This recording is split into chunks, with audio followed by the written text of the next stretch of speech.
Share, Inspire podcast. This is episode 7. Oh, I forgot my glasses. This is episode 755. I'm Kristin Omdahl, and we're here live in Southwest Florida in my studio. If you are joining me live, please say hello. Let me know if you're crafting. Let me know if you have questions for me. I have a few things to talk to you about this morning and some scheduling things to share with you. Good morning, Donna. Happy Wednesday. Happy hump day, everybody. Good morning, Grace. Thanks for joining live, everybody. Thank you, Joe. Hi, Lisa. Today is officially the first day I've been able to leave my hair down for day 3 of not washing, and that feels like a huge progress for me. Normally by day 3, my hair has been in either braids or a top bun, but my hair looks great for day 3, and I'm very excited about that. Almost has like an 80s dynasty vibe going on up here, but I love the volume. It's very exciting. Hi, Thea and Wendy and Joe. Happy hump day, Joe. Hi, Lily. Gosh, I love seeing all the camels. Hi, Carrie. Hi, Judy.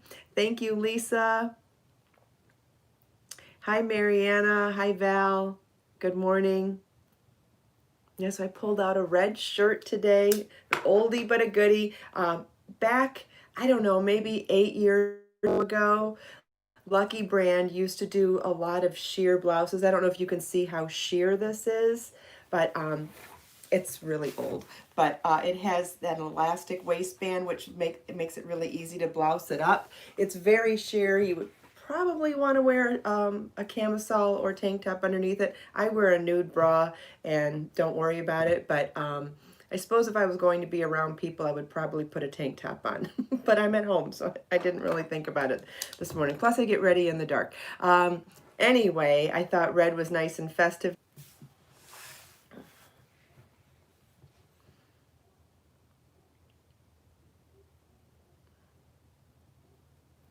Okay, we lost connection, but we're back. Let's see if you can see and hear me now. Will you please let me know? Hi, Diane and Nora Sue. Diane, I probably missed a few names while I lost connection. Good morning, Rita. Thank you, Judy. Great, you can see me now. Thank you, Wendy. Great. Just lost connection for, I don't know, maybe 3 seconds, and it allowed me to come back. So yay. Hi, Linda. Great. Thea can hear me too. Wonderful. So what I was going to say was Merry Christmas to any of you that celebrate, and Happy Holidays to anybody that doesn't, and just have a great week. Hopefully most people are excited about the holidays, but I always feel like it's really important to give a shout out to those who are super stressed about the holidays, and to just say, take it one step at a time, 5 minutes at a time if you have to. Sometimes thinking about things one day at a time is too heavy and too much. Try to get through 5 minutes at a time. Try to look up some breathing exercises on the internet, or look up some anxiety exercises on the internet, like focusing on your 5 senses, or thinking about ways to count down, or there's counting exercises, there's sense exercises, there's all sorts of things to try to help you cope with anxiety. If you need to speak to someone, I know there's plenty of hotlines out there as well. But I feel like the holidays is a time when people who don't have great relationships with their family and friends, that gets amplified, or people get caught up in what other people are doing or what other people are showing on social media, and it can be the greatest time of the year for some people, and it can also be the worst time of the year for some people. So if you're struggling, you are not alone. It's okay. There is help out there for you if you need it. And if you want to try to work on things yourself, there are lots of resources online for coping with anxiety anytime, as well as during the holidays. I know I have not always had great holidays in my lifetime, and I know having those resources would have been super helpful for me. So I always like to give a shout out to people who may be going through difficult times at the holidays. So just remember, you're not alone, and there are resources out there to help get you through it. So, I guess sorry for being deep in the morning, but it's really important to me that people don't feel left out or excluded. So, hi Anna, hi Margaret, hi Lorraine, hi Donna. Thanks for joining me live, everybody. Happy Wednesday, happy hump day. A little quick reminder, this will be the last day this week for the podcast. I will be taking off tomorrow and Friday, but we will be back Monday morning. And then as far as New Year's next week, I probably will do the podcast on New Year's Eve, Thursday, but I probably won't do it on Friday, New Year's Day. So you're welcome, Nora Sue. There are lots and lots of resources out there. I wish I would have thought of some to post in links this morning, but all you have to do is Google anxiety exercises or stress exercises, and there's all sorts of wonderful advice out there for how to get through tough times, including making it through 1 minute, making it through 5 minutes, thinking about positive things that are unrelated to what's stressing you out. Like, for example, I know many years people would say, well, just think positive thoughts. And it took me a long time to wrap my head around that because, okay, positive thoughts about the thing that's bothering me. No, that doesn't work. Think about a kitten. Think about a puppy dog wagging his tail, thinking about a puppy dog running sideways because his back legs can't keep up with his front legs. Think about a kitten purring or something else that brings you joy. So think about something positive, anything to help you cope with the negative feelings. Yeah, I see several people have lost people this year. Yes, the first holiday season after you've lost somebody can be extremely difficult. So maybe you can focus on some of the better memories with them, or do things in nature, or focus on animals. I mean, or whatever brings you joy. And just know that we all here at the Create, Share, Inspire podcast community, we're all sending you a virtual hug. We've all been there before, right?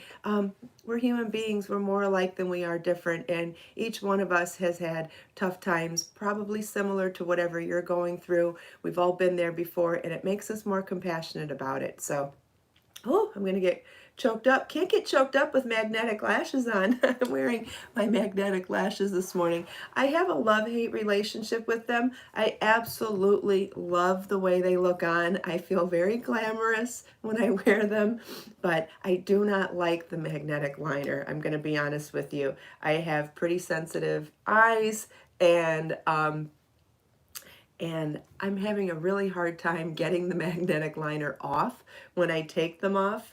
And yeah, my normal makeup remover routine, which is I use oil to cleanse my face and remove my makeup, it's not working very well. And so it's stuck on the next day, and it causes my eyes to water, and I don't know. I have to figure out a better way to remove the liner.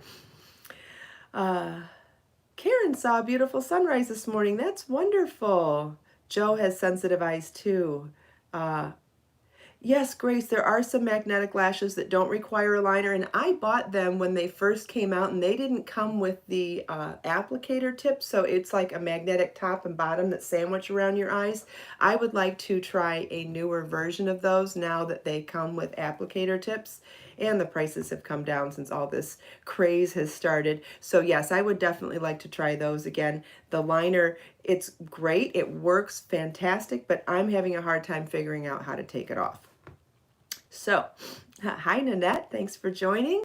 Yeah, better late than never for sure. And anybody that can't make it live with us, always feel welcome to watch the recorded version.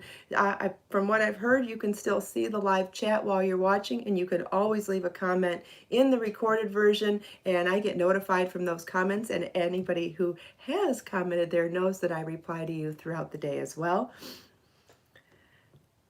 Karen is sitting in a rocking chair and watching birds and squirrels at the feeder and bird bath. That sounds lovely. I love that. I love watching animals in nature. That's the best. Yesterday, Bjorn and Becker's kitty condo is in front of a window that's in front of the privacy fence on the side of my house that where squirrels and palm rats and lizards walk by all the time. And Becker was sitting there watching a squirrel eating nuts on the top of the front fence. And I don't know why, my heart just melted watching animals enjoy animals in nature. Like, I don't know, it kind of blew my mind, but in a really sweet way, and it melted my heart. I don't know, I thought it was so cute. Anyway, I was like, you smart little cookie, look at you watching the squirrel outside. So I went grocery shopping last night late. I didn't get home till almost 10 o'clock, but I refuse to fight the crowds at the grocery store this week doing holiday shopping. I'm trying to organize Christmas Eve lunch, Christmas morning breakfast, and Christmas dinner on Christmas Day. And so 3 big meals. I think I've got most things organized now. Hopefully I don't have to run back to the store for one last ingredient today or anything. Oh, and I'm making desserts too. So I've got a lot of cooking to do, and I try to go to the grocery store an hour before closing during holidays like Thanksgiving, Easter, Christmas, and whenever else. There's lots of people at the store. Super Bowl, what else? New Year's, anything where I think there's going to be a lot of people there and lots of lines. I look up on my phone, what time does the store close? Up, 10 o'clock? Okay, I'm going at 9. But that makes for a really long day, and putting groceries away at 10 o'clock at night is exhausting when you've been on your feet working all day. But anyway, I think I'm mostly covered.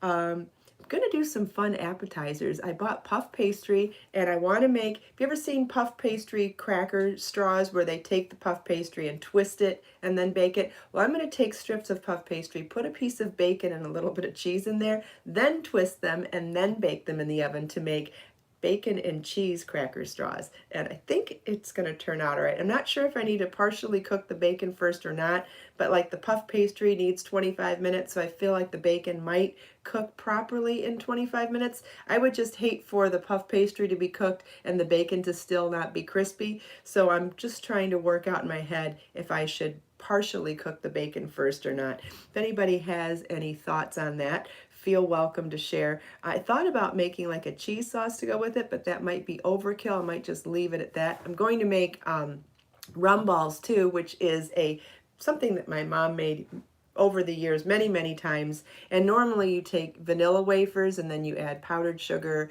You like make a cake pop pretty much, but with vanilla wafers, and then add it's a no-bake dish, and then you add the rum, and then you roll them up into balls, and then roll them in powdered sugar. Well, and you add cocoa powder, and I thought, well, instead of buying store-bought cookies and adding powdered sugar to them and cocoa to make them chocolatey, why don't I just make brownies and then make cake pop rolls out of brownies and add rum and roll them in powdered sugar? So I'm doing an experiment with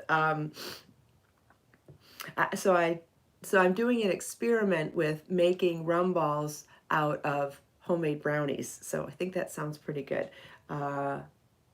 Yeah, I think I'm going to partially cook the bacon too, because like Sherry's saying, I would like some of the grease to come out first. And like Donna's saying, cut it in half to make it thinner. Yep, that's a good idea too. Depends on how wide I make the strips of puff pastry.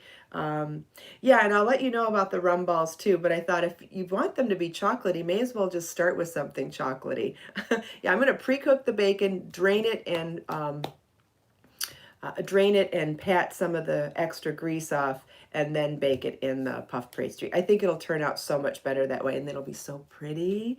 Oh, it's going to be so pretty. What else did I decide? Oh, and for breakfast Christmas morning, I'm making little mini borrecas. If you don't know what borrecas are, it's something that we had for breakfast when I lived in Israel. I can't remember if it's Israeli per se, or it's Greek or Middle Eastern, and every country does it. But anyway, it was a pastry that had a cheese and egg filling inside. I think it came from like a farmer's cheese and feta cheese base and maybe a little egg to make it set up. So I buy the little phyllo cups when I do it, and I'll be adding feta cheese, Parmesan cheese, and egg, and filling them up and making little cheesy egg cups. I did forget to buy parsley last night to put in it, so if I happen to go back to the store today, I will be getting parsley for that. And what else am I making? A few other things that were, and a rib roast. Rib roast was on sale for $5 a pound at the grocery store, so I was like, that's a good reason to do that. So I'll do And I'm making my pancetta bacon. If anybody's still looking for exciting sides to make that are super easy, yeah, green onion would be great in there too. I agree. I don't have that either. So I will have to go back to the store for a green if I want anything green in them. If anybody's looking for an exciting side dish that's easy to make, if you want to find my pancetta roast broccoli recipe. It's super easy to do, and it's absolutely delicious. And that's what I'll be serving with horseradish sauce, mashed potatoes, stuffing, and my pancetta broccoli with the rib roast. Thank you, Lily. That's the Kimmy top. Did I wear that yesterday or the day before? I can't remember, but that is the Kimmy top that I put on the mannequin this morning.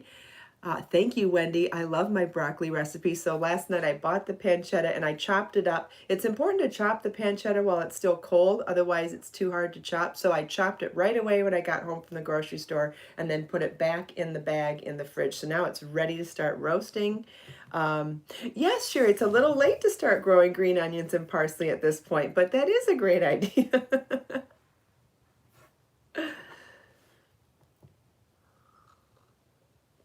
So yesterday we spent, I had a helper here yesterday and we spent the whole day winding yarn for shipments, and so I've got a bunch of orders to send out today. Hopefully your order goes out if you're waiting on an order for me. I'm going to try to get everything sent out today. I should be able to get all orders sent out today. So that's my goal today. And I've been working on the new crochet hat book, book 20 behind the scenes. We're almost halfway through editing, first round of editing, which is very exciting. And I'm starting to wonder about how I'm going to, what the theme is for photography for this book. I can't wrap my head around it yet. Yeah, all the delivery services are late. That's true, Lily. I ordered Marlon's present 3 weeks ago, and it's been lost in the mail, and it's still not showing up in tracking, which is so disappointing. So it will not get here in time for Christmas. Good thing I bought a couple of little things, but oh good, Joe's orders will be here tomorrow. That's wonderful. Yep, so Marlon's present isn't going to make it here on time. I bought him a pair of sunglasses that he wanted, and I have no idea when they're going to show up now. So good thing I bought him a few little pieces of clothing and stuff. What else? Oh, while I've been working on the book, obviously I'm thinking ahead to new projects, and my mind is motifs, where you don't cut yarn between motifs. And when I first wrote, let's see, where is the book? Is it out here? When I first wrote Seamless Crochet, I can't remember if it's out here. It is. For those of you that have this book, Seamless Crochet, and although the name wasn't something that I really wanted, it is the concept of crocheting motifs and joining them as you go without cutting yarn between motifs. This book is out of print, but I believe you can still find it on Amazon or maybe eBay or what have you. I know the patterns are still available on Interweave if you want digital copies of the book and also the patterns themselves, but it's out of print and I have the rights back to everything. So as time goes on, I will be reusing the patterns and updating them, right? So like some of the hat patterns in this book will be in my new hat pattern book, but I'm adding sizes to them. So like when they originally appeared in here, they were only done in one size. So as I take back the rights to patterns, I'm not planning on just releasing them as is. I'm planning on taking my updated skills, right? I wrote this book, let's see, what year did I write this book? I'll give you an example. I wrote this book in 2011, so that means I published it in 2011. It means I wrote it in 2010. I wrote it 10 years ago. I've got 10 years of experience as a designer and a pattern writer and chart maker and all that other good stuff. So I like to take my existing updated skills and apply them to the old patterns when I re-release them. And it's really great for all of you too, because you get much more added benefit to the pattern. So as I re-release old patterns, when I get the rights back to book, I update the sizing and I update a lot of even the way, cause like back then I was a little more, how should I say this? Back then I would allow other people on the team to dictate the tone or the language or the style of my patterns. I didn't fight I'm not somebody that fights things. I was like, okay, if that's what you guys think is best, all right, fine. And now, fast forward 10 years later, I have my own style of writing, and I like the way things are done a certain way. And I, as the author and publisher, I have the choice to call all the shots now. Yay, me. And anyway, so now I don't have anyone dictating how things are done. I get to choose how things are done. So it's always my style. It's not someone else's style. And if I think the way, and I do remember, I'll look at the charts or I'll look at the written instructions, say, oh, I remember when somebody wanted me to do this a different way. No, no, no, we're going to do it my way this time. And so that's not only fun for me, but if you've been following me for years and you like my pattern writing style and you like the way that I do things and you like the way that I teach, you will enjoy the updated versions that much more. I hope that makes sense. Anyway, so as I've been doing that with, and for example, there are 2 hat patterns in this book that I have recycled for the new hat book in updated, wonderful ways with multiple sizes. As I've been doing that, I've been thinking a lot about the technique of seamless crochet, and I do remember that when I first wrote this book, it was always intended to be the first book in a series, because everything in this book, except for the smaller hats, was 2-dimensional projects. And I've spoken to you about this many, many times over the years. 2-dimensional is always the way to start learning something, right? And when you add 3-dimension into it, that's when it gets more complicated. So learning this technique on 2-dimensional scarves, shawls, blankets is a great way to start. But then to take it a step further, we can do garments, and we can do top-down increasing raglan and shaped yokes, and we can do straight bodies and all sorts of things, but we can do that to create not just create 3-dimensional garments, but then create sized 3-dimensional garments. Now you're talking something a little more complicated, which, not saying that to intimidate anybody, just saying I think that justifies multiple books, because as you grow, as you learn a technique, you end up having those newfound skills that you could apply to a little more advanced as you go. Hopefully that makes sense. Thank you, Angela. Holly, will there be a beret pattern? There's at least 1 beret pattern in the book, and it's gorgeous. I believe I did it in Be So Fine bling yarn, and yeah, I could wear it every day. I love it. Sherry wants to make the Giada but hasn't yet. Yes, you should absolutely make it. Ask other people here. Lots of people have made it and they love it. Thank you, Edna. Good morning. I'm drinking my Tazo green tea this morning. I ended up buying it on Amazon recently, and I didn't realize, I thought it was expensive, but I also thought a lot was going to come with it. I got 6 boxes this big filled with it, but it's that lemongrass green tea that I love, so lemongrass and mint green tea that I love so much. So I've got a year's supply now. And that's fine with me, because I like to drink at least 1 cup a day. Let's see. Does anybody have any questions about what I've talked about so far? Because I was going to mention that even this shawl on the cover of Seamless Crochet, this was slightly complicated for the book. Like, this actually moves a little more into what I'm talking about for doing garments, because this was a top-down increasing type of a construction shawl where we incorporated square motifs with triangle motifs to create that center gusset that grew, and triangle motifs on the side as we did square motifs in the middle, so that the shawl would grow from the top and grow down. And that's probably the most complicated pattern in the book, but it is definitely the segue piece to move into garment construction. So let me show you what I mean. And you could do this without doing join as you go, and you would just have the ends to weave in, and that's fine too. So let me show you the construction of what I mean first. So when you have a triangular shawl, in order to have increasing and keep doing, all right, so let's see. So we would start with triangle, and then you would have a square, and then you'd have another triangle, right? So then you'd have a square, a triangle, a square, a triangle, and then each one of these would be followed with a square. The triangle would only be once, right? So you'd have one triangle, then one triangle, one square, one triangle, then, and see, you would always have the increase here. And think about it the same way as when we're doing a top-down shawl in a stitch pattern. In a top-down shawl in a stitch pattern, you have an increased stitch here, and you have an increased stitch here on this side of the center, and then you work even in pattern. Well, it's the same thing in motifs, but different, right? And that's why this might help you understand the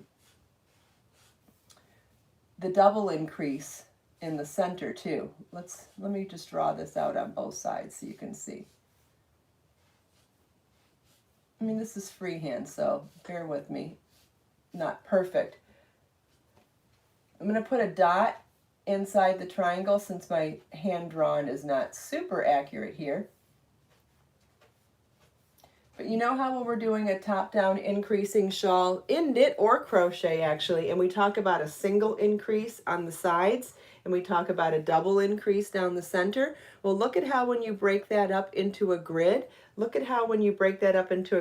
you do see that there's an increase on either side of the spine, hence the double increase, and then a singular increase on each side here. So when you're doing a top-down increasing triangular shawl, you're doing an increased motif, a triangular motif on each side, and two in the center. Now, think about how this applies to a raglan yoke then too. And like I said, forget about seamless join as you go without cutting yarn between motifs. Just as a motif alone, this works. So let's try that on a raglan yoke. Starting with a pullover. It would apply to a cardigan as well. All right, that's not drawn symmetrically, but I'm also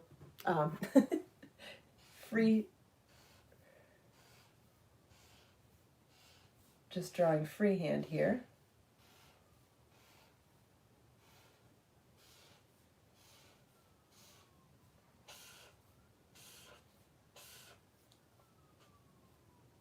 Okay.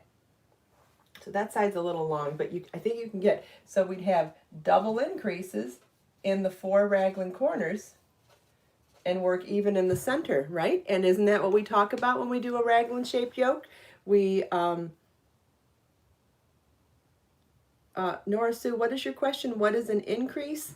Well, if you don't understand what an increase is, it's probably too complicated to explain in words. You'd have to see samples or you'd have to be working on a project, but it's where you're working extra stitches to create. It's when you're making something that's growing, so you're adding extra stitches. So like, for example, the number of stitches you'd have on this short row here is a lot less than what you'll have on the finished row down here. And so an increase means that you're adding stitches. That's the simplest way of saying it. Hopefully that makes sense to you. But as you see examples, it'll make more sense. Does anybody have questions about how I applied the double increase here into a yoke? I'll wait and see. Oh, good. I'm glad you understand. Hi, Dreama.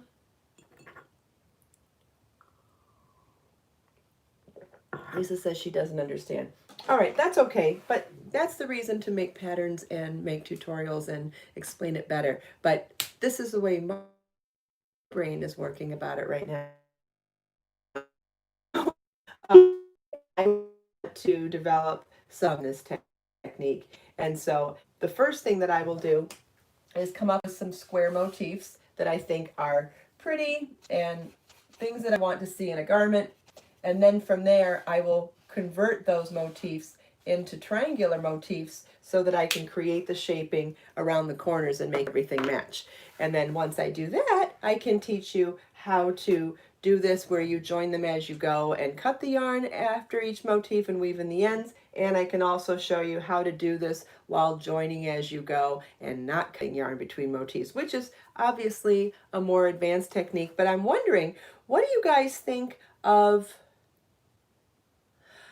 I'm thinking that when I make these patterns, which have varying levels of difficulty based on whether you join them as you go without cutting between motif or cutting between motif. Do you think that both options of instruction should be included in those patterns? And I will pause for a second to see what you think about that. Would you want it to be exclusively about join as you go without cutting motifs, which is a more advanced technique, or would you want the option of making the motifs and joining as you go and cutting yarn as an option to do? Would you want both?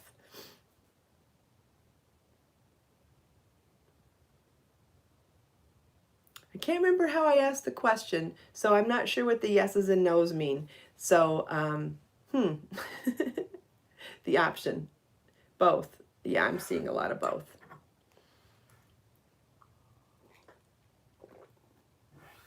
I think so too.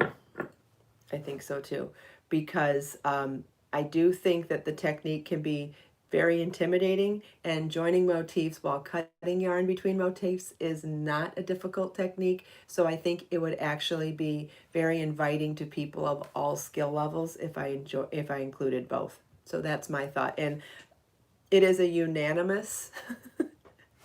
It is unanimous in the comments here to include both, so I can appreciate that. Thank you. I think that's really amazing when we're all on the same page, don't you? Hi, Grace. Good morning. Yeah, it'll take up more room. Obviously, it'll be longer, but I think that the option would be helpful to a lot of people.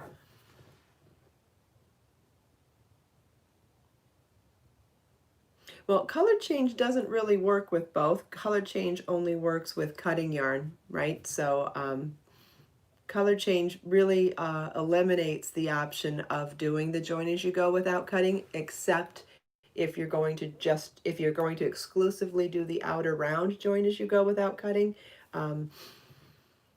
What book is the beret pattern in? The beret pattern that I'm talking about is in my new book, the crochet hat book that I'm working on, that will be coming out hopefully early next year in January. Yes, options are always good, Thea. I agree. All right, well, thanks for all your feedback, everybody. And like I said, these are just thoughts swirling in my head. I have no idea when that book or those patterns, I'm not even sure if it would be a book. They might just be individual patterns, like digital patterns, since they'll be so meaty and so big. I don't think there's any way I could put, like, 24 patterns in a book and have all those options without it being this thick, which nobody would want to pay for. So I think we might keep those to digital patterns on my website. But anyway, I would really like to start doing some garments in there. It's always been my dream, actually. Since I first wrote this book, it was always my dream to work on a collection of garments in that style. So that'll be fun. But I just wanted to give another reminder. I mentioned at the beginning of the show that today is the last day for the podcast this week. I will be taking off tomorrow, Thursday, and Friday for the Christmas holiday. If you celebrate Christmas, Merry Christmas. If you don't, Happy Holidays to you, and just have a wonderful end of the week. If you have questions for me outside of what I shared this morning, please always feel welcome to come back and leave comments for me in the recorded version of the podcast. I get notified for those throughout the day, and I'm more than happy to answer your questions if I can. Let us make time to create, share, and inspire today and every day. Have a great day, everybody. Great weekend, great holiday if you're celebrating, and I'll see you Monday, same time, same place. Bye-bye.